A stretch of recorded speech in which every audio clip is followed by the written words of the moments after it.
அமெரிக்காவினுடைய போர்க்கப்பல்கள் மீது தாங்கள் ட்ரோன் தாக்குதலை நடத்தியிருப்பதாக ஈரான் அறிவித்திருக்கிறது.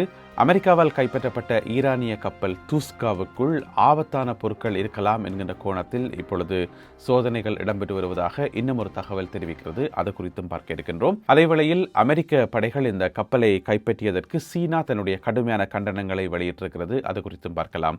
பேச்சுவார்த்தைகளுக்கு வர முடியாது என மீண்டும் ஈரான் அறிவித்துள்ளது. இந்த செய்திகளினுடைய விரிவான செய்திகளை இந்த காணொலியில் பார்க்க போகின்றோம்.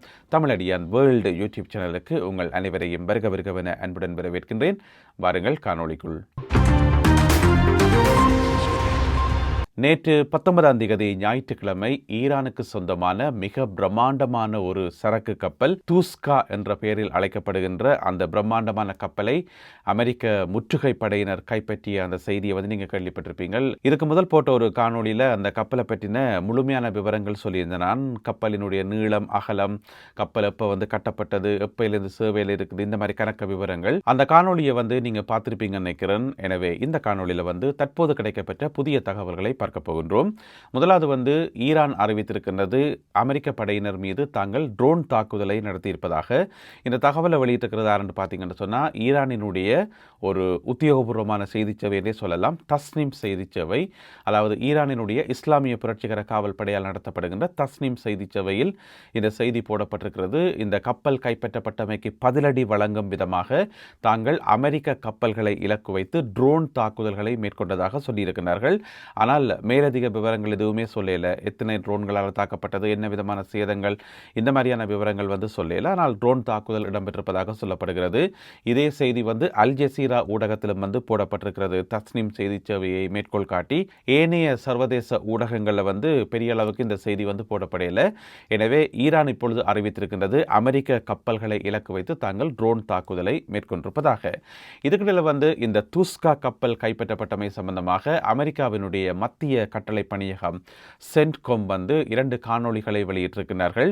அந்த காணொலியில் என்ன சொல்லப்படுதுன்னு சொன்னால், முதல் கட்டமாக இந்த கப்பல் எப்படி மறைக்கப்பட்டது என்று சொல்லி நேற்று ஞாயிற்றுக்கிழமை காலமே இந்த ஆபரேஷன் ஆரம்பிச்சிட்டது. அதாவது இந்த கப்பல் இந்த ஓமான் கடலுக்குள்ள வர ஆரம்பிச்சோடனே அமெரிக்க கடற்படை சொல்லியிருக்குது, இல்லை நீங்கள் வர முடியாது, நீங்கள் திரும்பி போகணும் என்று சொல்லி. ஆனால் அந்த கட்டளைகளை மீறி அந்த கப்பல் ஈரானினுடைய மிக முக்கியமான ஒரு துறைமுகம் பந்தர் அப்பாஸ், அந்த துறைமுகத்தை நோக்கி தன்னுடைய பயணத்தை மேற்கொண்டதாக சொல்லப்படுது. அப்போ கிட்டத்தட்ட ஒரு 6-7 மணித்தியாலமாக 6 மணித்தியாலத்திலிருந்து 7 மணித்தியாலம் வரைக்கும் இந்த 2 தரப்புக்கும் இடையில அமெரிக்க கடற்படைக்கும் இந்த கப்பலுக்கும் இடையில அமெரிக்க கடற்படைக்கும் அந்த ஈரானிய கப்பலுக்கும் இடையிலான அந்த ஒரு முரண்பாடு நீடிச்சு கொண்டே இருந்ததாம். இவர்கள் திரும்பி போன்னு சொல்றதும், அவர்கள் இல்லை திரும்பி போக முடியான்னு சொல்றதும் என்று சொல்லி இந்த ஒரு இழுபறி 6-7 மணித்தியாலங்களாக தொடர்ந்து நடந்ததாக சொல்லப்படுது. Motor vessel Tosca, vacate your engine room. Vacate your engine room. We're prepared to subject you to disabling fire. Okay, we gave the flare. Now we're getting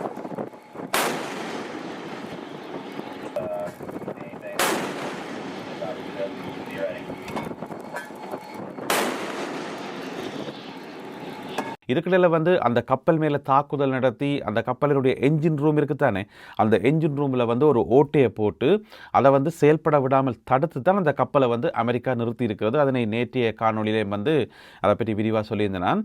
இப்போ ஒரு தகவல் கிடைச்சிருக்கேன்னு சொன்னால், அந்த தாக்குதல் நடத்தப்பட்டதும் ஒரே நேரத்தில் நடத்தப்படையலை. அதாவது அமெரிக்காவினுடைய போர்க்கப்பல் இருக்குத்தானே, ஸ்ப்ரூவன்ஸ் என்று சொல்லப்படுற போர்க்கப்பல், அதில் இருந்து தான் தாக்குதல் நடத்தப்பட்டிருக்கிறது. அதில் இருந்து MK-45 அந்த ஒரு துப்பாக்கியை பயன்படுத்தி தான் தாக்குதல் நடந்திருக்குது. ஆனால் அந்த தாக்குதல் ஒரே நேரத்தில் நடக்கல. 3 தடவைகள் துப்பாக்கியால் சுட்டிருக்கிறார்கள். அந்த 3 சூடும் அடுத்தடுத்து சுடையில வேற சந்தர்ப்பங்களை தான் சுட்டிருக்கிறார்கள். முதலாவது சூடு நடத்தி அப்புறம் ஒரு மணித்தியாலம் கழிச்சு அடுத்த சூடு, அப்புறம் ஒரு 2 மணித்தியாலம் கழிச்சு அடுத்த சூடுன்னு சொல்லி வேற டைமில் தான் அந்த துப்பாக்கி சூடு நடத்தப்பட்டிருக்கிறது.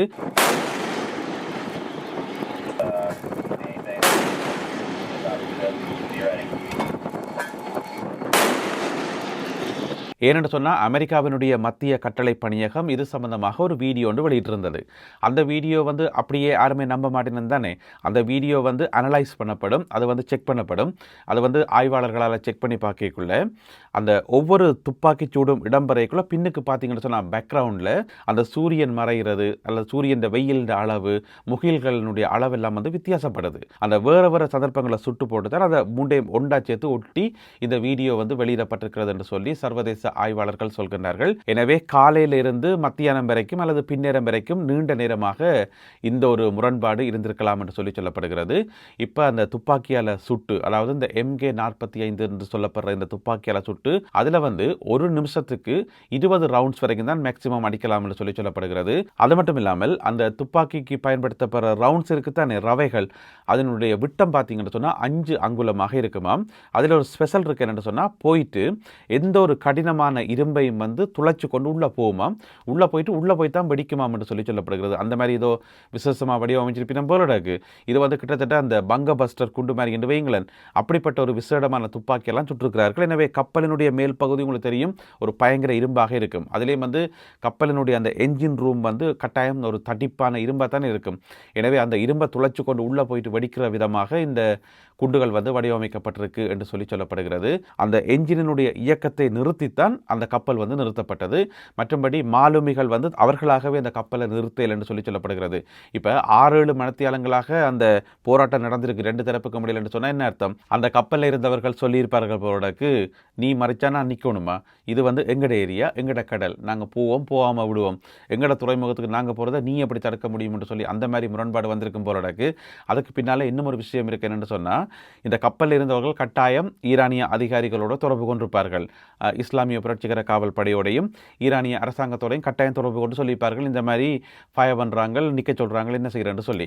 அப்போ இங்கே வந்து பேச்சுவார்த்தை நடக்க போது, பேச்சுவார்த்தைக்கான குழு போய்கொண்டிருக்குதுன்ற சொல்லி எல்லாம் செய்தி வந்துட்டு தானே, ட்ரம்ப் வந்து அறிவிச்சிருந்தவர் தானே. அப்போ அங்கிருந்து சொல்லப்பட்டிருக்கும் நினைக்கிறேன், ஈரானிய அரசாங்க தரப்பிலிருந்து சொல்லப்பட்டிருக்கும் நினைக்கிறேன், நீங்கள் வந்து கொண்டே இருங்க, நிற்கவே வேண்டாம், என்னதான் நடக்குதுன்றதை நாங்கள் அப்புறம் பார்ப்போம், நீங்கள் வந்து கொண்டே இருங்கன்னு சொல்லி. எனவே அதனால தான் இந்த இவ்வளவு நேரமாக அந்த ஒரு முரண்பாடு நீடிச்சிருக்கணும்.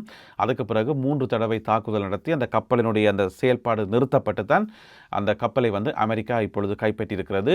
31வது MEU படையணியைச் சேர்ந்த மரைன் வீரர்கள் அந்த ஹெலிகாப்டரில் போயிட்டு அந்த கப்பலுக்குள் இறங்கி இப்பொழுது முழுமையான சோதனைகள் இடம்பெற்று வருவதாக சொல்லப்படுகிறது. அடுத்த முக்கியமான பிரச்சனை என்ன சொன்னால், இந்த கப்பல் வந்து சைனாவில் இருந்து வந்திருக்குது. அதாவது நேற்றைய காணொலியில் வந்து நான் சொல்லியிருந்தேன்னா, இந்த கப்பல் வந்து மலேசியாவினுடைய கிளாங் துறைமுகத்திலிருந்து வந்துருந்தேன்னு சொல்லி, அந்த கிளாங் துறைமுகத்துக்கு வந்தது ஏப்ரல் மாதம் 12ஆம் தேதி. கிளாங் துறைமுகத்துக்கு பிறாக்கு முதல் சைனாவிலிருந்து வந்து தான் இங்கே வந்திருக்கு என்று சொல்லி சொல்லப்படுகிறது. கடந்த ஒரு வருஷத்தில் பார்த்தீங்கன்னு சொன்னால் இந்த கப்பல் பல தடவைகள் சைனாக்கு போயிட்டு வந்ததாக சொல்லப்படுகிறது. எனவே ஏற்கனவே சைனாவிலிருந்து ஈரானுக்கு ஆயுதங்கள் வருது, வெடிபொருட்கள் வருது, வெடிபொருட்களுக்கான மூலப்பொருட்கள் வருது என்று சொல்லி பலத்த சந்தேகம் இருக்குது. எனவே இந்த கப்பலுக்குள்ளே வந்து அப்படியான ஏதாவது பொருட்கள் இருக்கா, எங்கேயாவது மறைச்சு வைக்கப்பட்டிருக்கா என்று சொல்லி இப்போ எல்லா கண்டெய்னர்ஸையும் வந்து ஃபுல்லாக செக் பண்ண வேண்டியிருக்காம். அதற்கான நடவடிக்கையில் தான் இப்பொழுது அமெரிக்காவினுடைய மரைன் வீரர்கள் ஈடுபட்டிருப்பதாக சொல்லப்படுது. ஒருவேளை அப்படி ஏதாவது பொருட்கள் கண்டுபிடிச்சு என்னென்னு சொன்னால், அந்த பாலிஸ்டிக் ஏவுகணைகள் இருக்குத்தானே, அந்த பாலிஸ்டிக் ஏவுகணைகளுக்கு பயன்படுத்தப்படுற ஒரு வகையான கெமிக்கல் வந்து சைனா கொடுக்குற அந்த ஒரு கெமிக்கலை வச்சு தான் இந்த பாலிஸ்டிக் மிசைல்ஸ் வந்து உற்பத்தி செய்யப்படுது ஈரானால் என்று சொல்லி சொல்லப்படுது. எனவே அந்த மாதிரியான ஏதாவது கெமிக்கல்கள் மூலப்பொருட்கள் ஏதாவது கப்பலுக்குள்ளே இருக்குமா என்கின்ற கோணத்திலே வந்து இப்போ வந்து கடுமையான சோதனை இடம்பெறுவதாக சொல்லப்படுது. என்ன பிரச்சனை என்று சொன்னால், அப்படி ஏதாவது கண்டுபிடிக்கப்பட்டால், சைனாலிருந்து வந்திருக்கு என்று சொல்லி கண்டுபிடிக்கப்பட்டால் அது அடுத்த கட்ட பெரிய ஒரு பிரச்சனையை வந்து உருவாக்கும். அது வந்து ஈரானுக்கும் அமெரிக்காவுக்கும் இடையிலான பிரச்சனையாக இருக்காது. அதுக்கு பிறகு அமெரிக்காவுக்கும் சைனாவுக்கும் இடையிலான பிரச்சனையாக உருமாறும். அப்போ சைனா வந்து ஈரானுக்கு ஆயுதங்கள் வெடிபொருட்கள் கொடுத்தது வந்து உறுதிப்படுத்தப்படும். இன்னும் உறுதிப்படுத்தப்படையில, ஒருவேளை அப்படி கண்டுபிடிக்கப்பட்டால் உறுதிப்படுத்தப்படும். எனவே பிரச்சனை வந்து வேற திசை நோக்கி போயிடும். எனவே என்ன நடக்க போகுதுன்றதை நாங்கள் பொறுத்திருந்து பார்க்கணும். இந்த கப்பல் கைப்பற்றப்பட்ட செயலை ஈரான் வன்மையாக கண்டித்திருக்கிறது. அது வந்து முழுக்க ஒரு சரக்கு கப்பல், சாதாரண பொருட்களை ஏற்றி வரக்கூடிய சரக்கு கப்பல். அதனை கைப்பற்றியது ஒரு கடல் கொள்ளை, அப்பட்டமான கடல் கொள்ளை என்று சொல்லி ஈரானிய அரசாங்கம் சார்பாக கடுமையான கண்டனங்கள் வெளிப்படுத்தப்பட்டிருக்கின்றன. அது மட்டும் இல்லாமல் இது சர்வதேச சட்டங்களை மீறுகின்ற ஒரு நடவடிக்கை என்று சொல்லியும் ஈரான் தன்னுடைய கண்டனங்களை வெளியிட்டிருக்கிறது. தனிய கண்டனங்களை வெளியிட்டது மட்டுமல்லாமல் பேச்சுவார்த்தைக்கு வரவே மாட்டோம் என்று சொல்லி மீண்டும் ஒரு தடவை உறுதிப்படுத்தியிருக்கிறார்கள் ஈரானிய அதிகாரிகள். நேற்று மாலையே பேச்சுவார்த்தைக்கு வரமாட்டோம் என்று சொல்லியிருந்தார்கள். இருந்தாலும் அதுக்கு பிறகு தொடர்ந்து பாகிஸ்தானும் துருக்கியும் மற்றும் ஏனைய நாடுகளும் ஈரானோட பேச்சுவார்த்தை நடத்தியதாக சொல்லப்படுகிறது.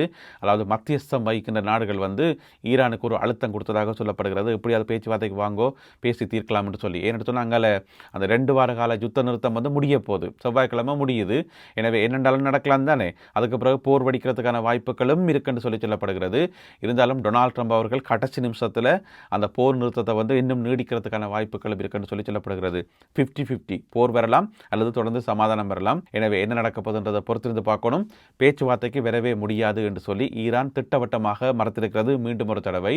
இதுக்கிடையில் பாகிஸ்தானினுடைய தலைநகர் இஸ்லாமாபாத்தில் பேச்சுவார்த்தைகள் நடக்கலாம், சில விட நடந்தாலும் நடக்கலாம் என்கின்ற ஒரு எதிர்பார்ப்பில் தீவிரமான சோதனை நடவடிக்கைகளும் ஏற்பாடுகளும் நடைபெறுவதாக சொல்லப்படுகிறது. இதுக்கிடையில் இந்த பிரச்சனை காரணமாக, கப்பல் கைப்பற்றப்பட்ட இந்த பிரச்சனை காரணமாக மீண்டும் சர்வதேச சந்தையில் மசகு எண்ணெய்க்கான விலைகள் அதிகரித்திருப்பதாக சொல்லப்படுகிறது. குறிப்பாக 6% அதிகரித்த மசகு எண்ணெய்க்கான விலைகள் இப்பொழுது $96 உயர்ந்திருப்பதாக சொல்லப்படுகிறது. எனவே மேலதிக தகவல்களுக்காக காத்திருப்போம். இந்த காணொலியில் பகிர்ந்து கொள்ளப்பட்ட இந்த தகவல்கள் தொடர்பான உங்களுடைய கருத்துக்களை மறக்காமல் கீழே எழுதுங்கள். மீண்டும் சந்திப்போம் உறவுகளே. நன்றி, வணக்கம்.